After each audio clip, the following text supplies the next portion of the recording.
Cilat janë rezultatet kryesore të raportit të politikës monetare për këtë tremujor?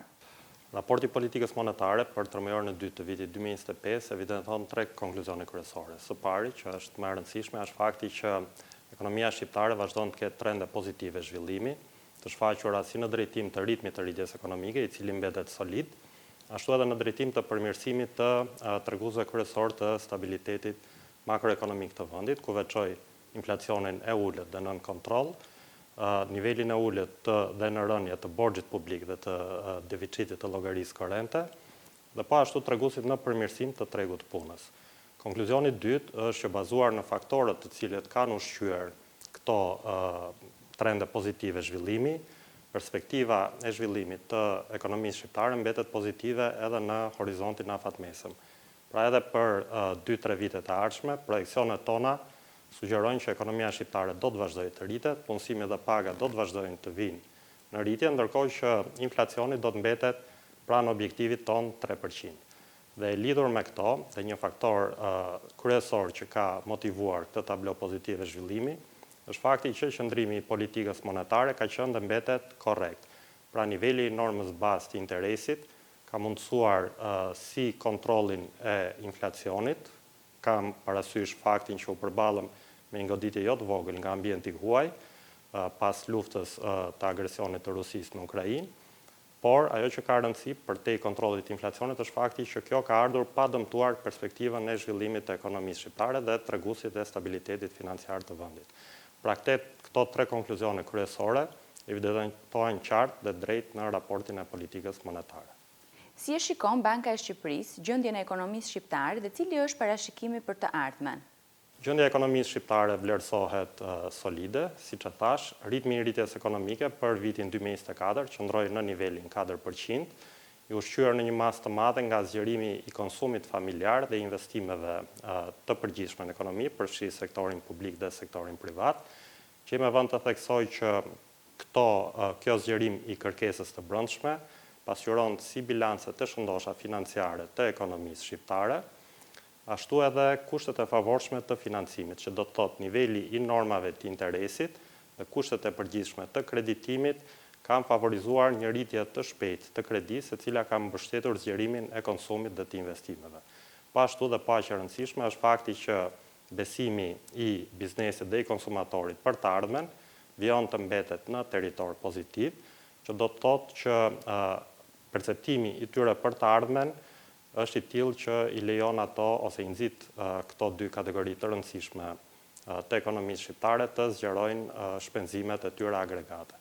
Ndërkohë, paralelisht me këto, ne vazhdojmë të kemi një kontribut të shtuar pozitiv nga rritja e eksporteve të turizmit.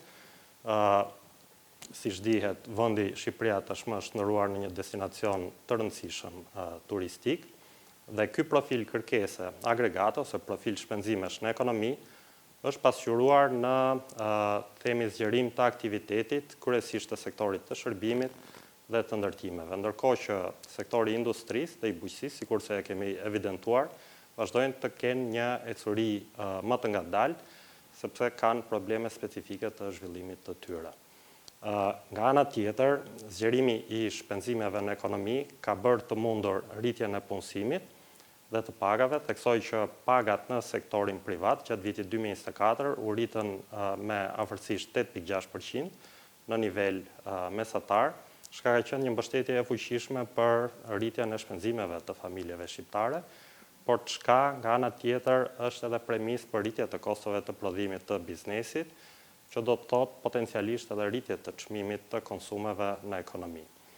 Nga ana tjetër, inflacioni për vitin 2024 qëndroi në nivelin mesatar 2.2%, zhvillimi i cili u mbart edhe në tremujorin e parë të vitit 2025, kur inflacioni mesatar i kësaj periudhe rezultoi në nivelin 2.2%,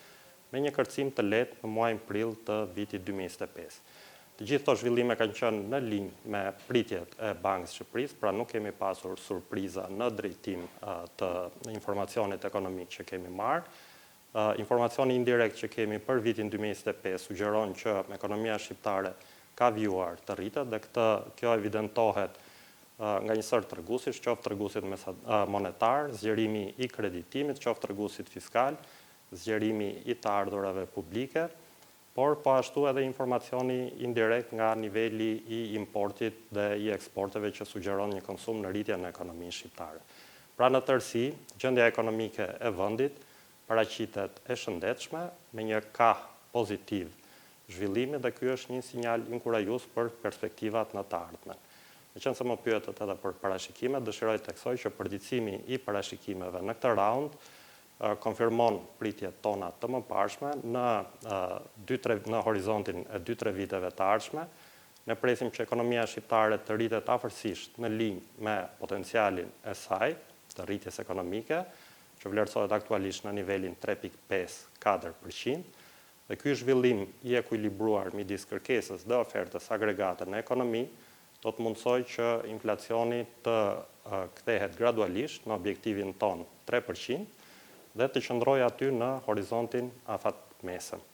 Theksoj që gjatë vitit 2024 ne kemi pasur një nivel inflacioni lehtësisht në objektivin e Bankës Qendrore, pra niveli mesatar ka qenë 2.2%, dhe në një masë të madhe kjo lidhet me efektin frenues që ka sjell forcimi i kursit, i shpejtë i kursit këmbimit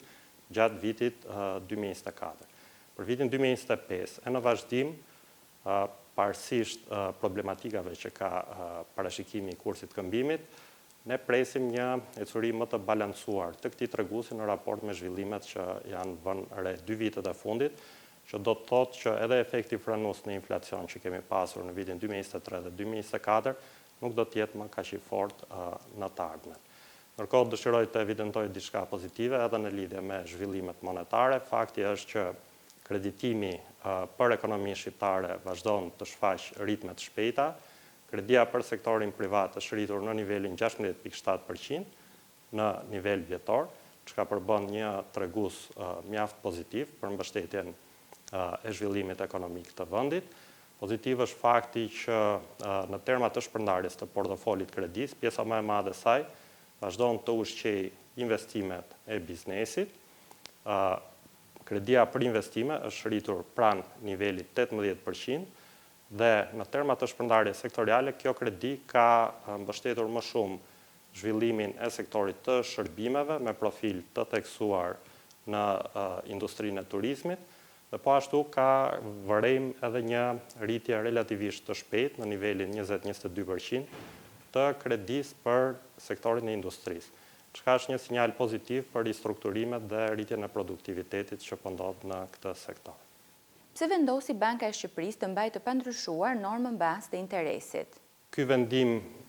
ishte një rrjedhojë logjike e analizës të situatës ekonomike të vendit aktualisht dhe pritjeve tona për të ardhmen. Pra për sa kohë projeksionet tona për të ardhmen sugjerojnë që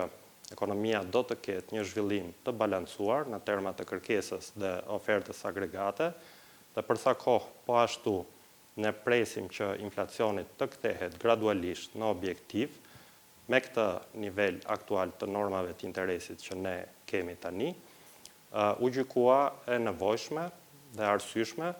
që qëndrimi i politikës monetare të mos ndryshojë. Pra theksoj që parashikimet tona makroekonomike, kur themi që ekonomia do vazhdojë të rritet me ritme solide, në linjë me potencialin e saj, dhe inflacioni do të kthehet në objektiv, mbajmë parasysh edhe qëndrimin e politikës monetare, pra dhe vendimin për të mos ndryshuar normën bazë të interesit në mbledhjen e radhës. Megjithatë, për të ardhmen vendimet do të vazhdojnë të udhëhiqen nga informacioni i ri që marrim. Theksoj që një nga mesazhet e qoftë të Këshillit Mbikëqyrës, por qoftë edhe të raportit politikës monetare, është që konteksti global vazhdon të shfaq pasiguri të larta, që vijnë nga tensionet gjeopolitike, por po ashtu edhe nga luftrat tregtare dhe planet për vendosjen e tarifave në nivele të ndryshme midis bllokeve konkurrente gjeopolitike, çka do të ishte një goditje negative për ekonominë shqiptare. Në rast se këto goditje do të materializohen, kuptohet që ato do të reflektohen në qëndrimin e politikës monetare,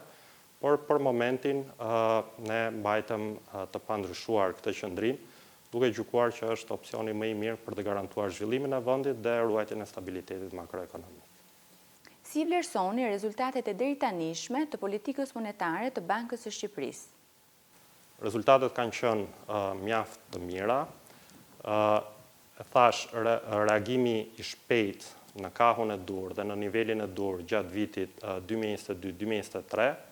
ka mundësuar që ne të përballnim valën e goditjeve nga çmimet në tregjen ndërkombëtare. Ne kemi qenë mjaft fleksibël në normalizimin e qëndrimit të politikës monetare, pra në shpejtësinë e rritjes të normës bazë të interesit gjatë kësaj periudhe, duke faktorizuar si të themi periudhën e konsolidimit fiskal që kemi patur 2-3 vitet e fundit, po ashtu edhe forcimin e kursit këmbimit. Për këtë arsye ne aplikuam rritje mjaft më të ulta të normës bazë të interesit në krahasim me homologët tanë në rajon, por në krahasim edhe me shumë ekonomi të mëdha në tregjen ndërkombëtare. Dhe këto rritje të kujdesshme të normës bazë të interesit u provuan të ishin efektive në frenimin e valës të rritjes të çmimeve dhe në vënien e inflacionit nën kontroll. Por pikërisht nga që ishin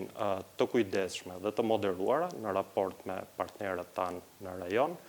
po ashtu dhe trendi i rritjes ekonomike të vendit dhe shkalla e ekspansionit monetar, e rritjes të kreditimit, ka qenë relativisht e lartë. Pra ne kemi mundësuar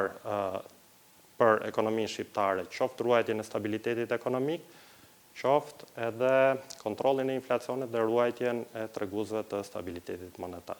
financiar dhe monetar. Pra do thoja që politika monetare ka qenë e suksesshme, efektive, me kosto minimale mbi themi parametrat e zhvillimit të vendit. Ne kemi respektuar objektivin ton, pa shkaktuar kosto të tjera në ekonomi.